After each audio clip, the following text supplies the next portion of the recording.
Welcome to the Austrian Military Academy in Wiener Neustadt. I'm Colonel Markus Reisner, the head of the Institute 1 for Officers Basic Training.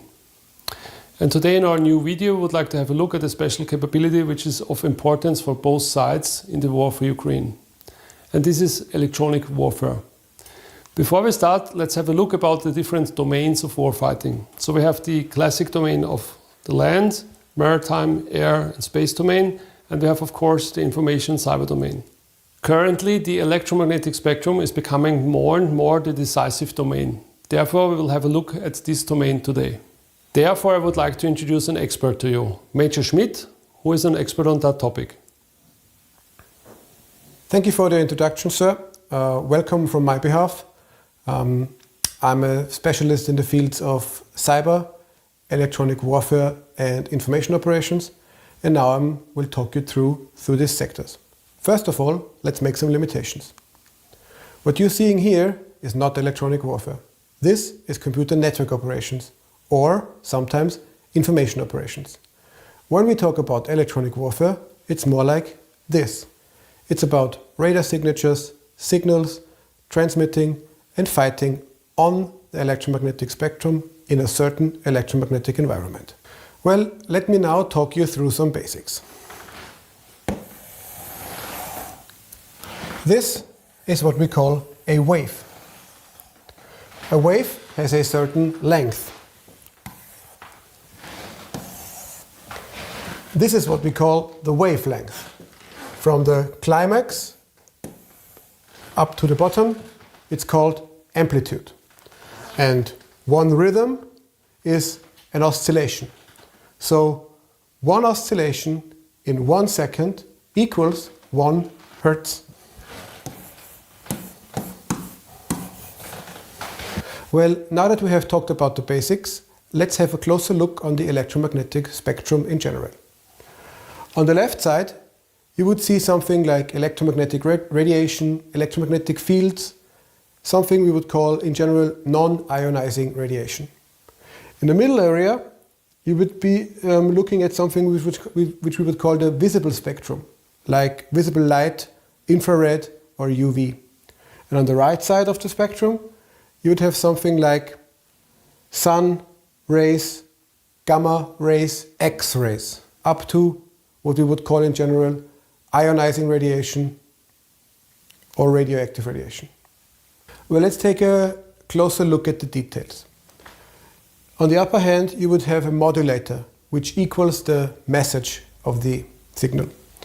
You would have a carrier frequency, where the signal is transmitted on. So you could either use it via amplitude modulation, where you modulate the amplitude, or you could use it via frequency modulation, where you modulate the wavelength. Those are the two basic forms of signal transmissions.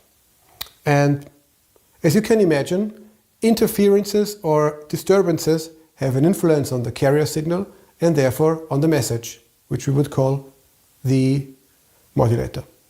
Now, what does that mean for signal intelligence? So if you would like to recce some kind of signals, you need to bear in mind a few things you need. On the one hand, you would need an array of detectors.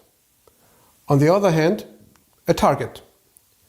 By knowing the exact frequency of the target, you could triangulate a certain position where the target might be, because it's not that clear where it is exactly. You would call that, or one would call that, an error triangle, because in this triangle it's certain that the target will be. So let's combine it with doctrine. Each of the dots we will be now seeing represents a certain frequency, and by calling into the electromagnetic spectrum, one might find something which looks like this. So each dot represents either a transmitter or a receiver. We can see the different colors and how they work together. We now identified as well the one transmitter who will always make the first call. As well, we could recognize a transmitter on the far left side and a transmitter on the far right side. So what does this mean? These are transmitters which share some frequencies, but not all. Now, doctrine-wise, we could say that all these are units, and the one who's making the first call would be the main command post. When thinking about main command posts, they are not that close to the forward edge of battle area. So we could try to separate the battlefield like this. With this separation, some things get clearer, because in front of the forward edge of battle area, you would have some reconnaissance units. And on the back of the edge of battle area, you would have some artillery units. They would fire out of a position area artillery. When looking at these units, you could see that they only share one frequency. This might lead us to the assumption that this is a UMCP, a unit maintenance collection point, or even a medical treatment facility. By knowing that this is a medical treatment facility, we can decide that this might be a headquarters element. A headquarters element operates in a supply area. This leaves one unit in the north, which could be a reserve. By now knowing that these are the rear elements, we can assume that this is the main effort. Now it's the enemy's turn. They would like to know where is the recce, where is the reserve, and where is the artillery, in order to destroy the command post, in order to suppress the artillery. They want to destroy the reserve as well. They want to fix the units in the front. They want to penetrate the lower unit, and then they want to suppress the depth and neutralize the unit maintenance collection point. Now we understand the basics of signal intelligence. Let's take a look at deception, disruption, and interference. How does this work? So basically, you would have two major parts. On the one hand, you would have importing false targets, and on the other hand, electronic masquerade. Let me talk you through importing false targets now. The ground bounce is a type of interference where you would bounce the signal from the ground to the missile in order to confuse the missile where the signal is coming from. The missile would now think that the signal is coming from below, so therefore would crash into the ground. Cross-eye is a special kind of radar transmission which is done to, let's say, play a target where no target is. Therefore, the missile is confused and cannot find the real target anymore. Blinking is also a special kind of deception where you would alternate signals from left, right, top, down in order to overheat the servo motor and crash the missile. When talking about electronic masquerade, one would talk about the broadband jamming, which you could see as a barrage jamming. It's a very broad and loud spectrum. As well as some spot jamming, where one frequency is jammed directly. The second would be the hybrid jamming, which is quite good, mixture of both, but it's very energy consuming.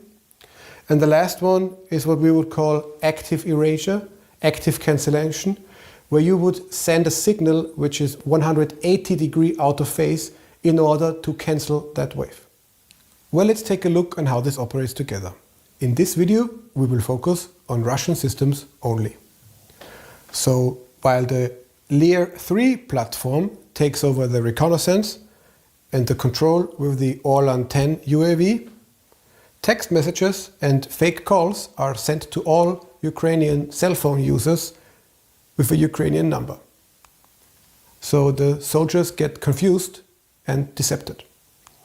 At the same time, firing an artillery battery is detected, which causes the Mercury B system to confuse the ground proximity sensor of the artillery shell to trigger the grenade. ZITLs are provided networks across the whole battle line to provide reconnaissance for their own troops. They would find drone swarms, which CPRs and Borysoglevsks would detect and jam them in order to suppress. Moskvas and the battlefield in the operational depth would detect aircrafts and swarm of drones up to 400 kilometers. And the Krashuka 4 system prevents aircraft from communicating, again disable radar systems, and precise spot jamming is carried out. The Krashuka 2 prevents now the aircraft from communicating and can disable AVACS as well as radar-guided missiles, which we could see in the examples before. Finally, the Murmansk systems clear up to 5,000 kilometers of short and medium wave radio equipment, recce them, and can jam it if necessary. Now we have a basic knowledge about signal intelligence, deception, and disruption. EW is a hidden weapon.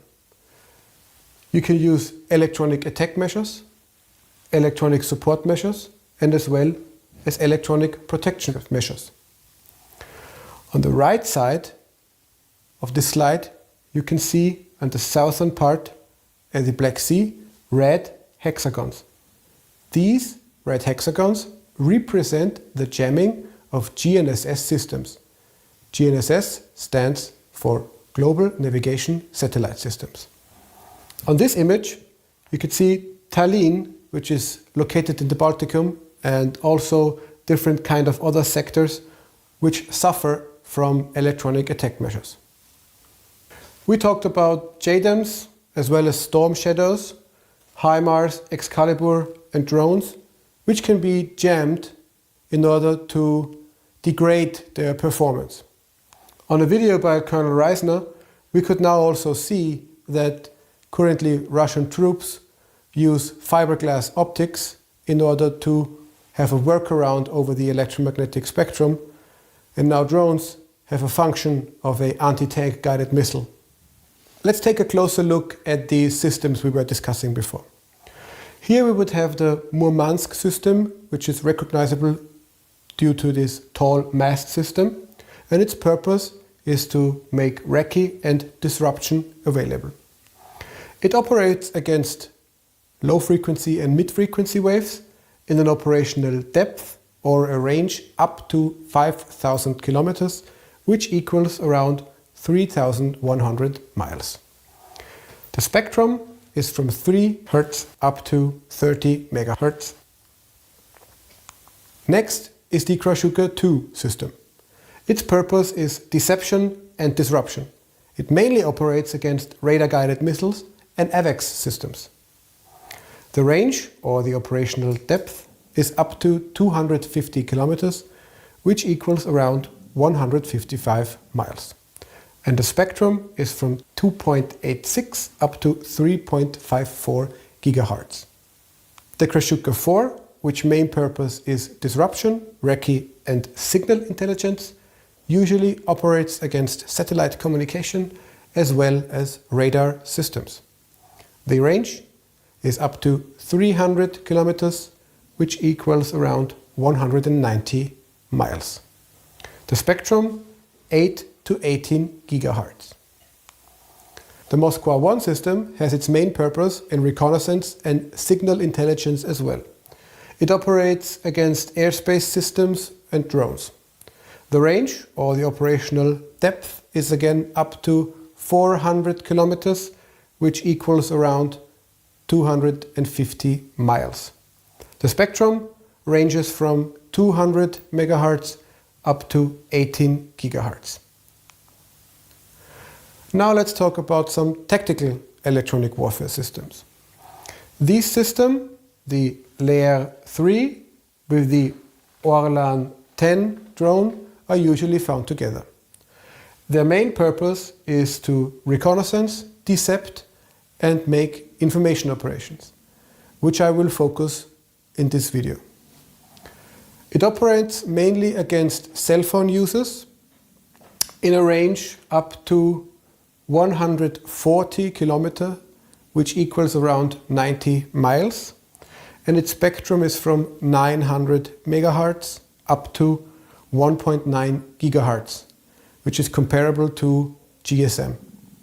The Mercury B systems we have seen before usually operate against artillery shells and radio systems, because their purpose is to make electronic countermeasures and decept. The range is up to 400 meters, which is not much, and can be compared to 0.2 miles. The spectrum in which it operates is 90 megahertz up to 420 megahertz. The Borisov-Glebsk II system has the purpose of reconnaissance and deception again, and it operates mainly against radio systems and UAVs. The range is up to 130 kilometers by detection, which equals around 80 miles. And the spectrum ranges from 1.5 megahertz up to 960 megahertz. We have talked about the Zittel system as well, which purpose is to decept and recce as the other systems. The Zittel system usually operates against satellites like GNSS systems, GSM or satellite communication, as well as UAVs. Range is up to 50 kilometers, which equals around 30 miles, and it operates in the spectrum 100 megahertz up to 2 gigahertz. The last system I have shown you was the Safe-Fire system, which is a civilian and military system which can be a dual-use good. It operates as signal intelligence platform and is able to make electronic countermeasures. It operates against UAVs and as well again as against GNSS. And the range is up to 3 kilometers, which equals around 2 miles. The electromagnetic spectrum in which it operates can be ranged in between 300 megahertz up to 6 gigahertz. On the lower half of the screen, you can see the destroyance of the last system in the Kursk area, which was taken out by Ukrainian special forces. On this last slide of the presentation, I would like to emphasize that electronic warfare is a hidden weapon. It happens all the time, everywhere, and across all borders.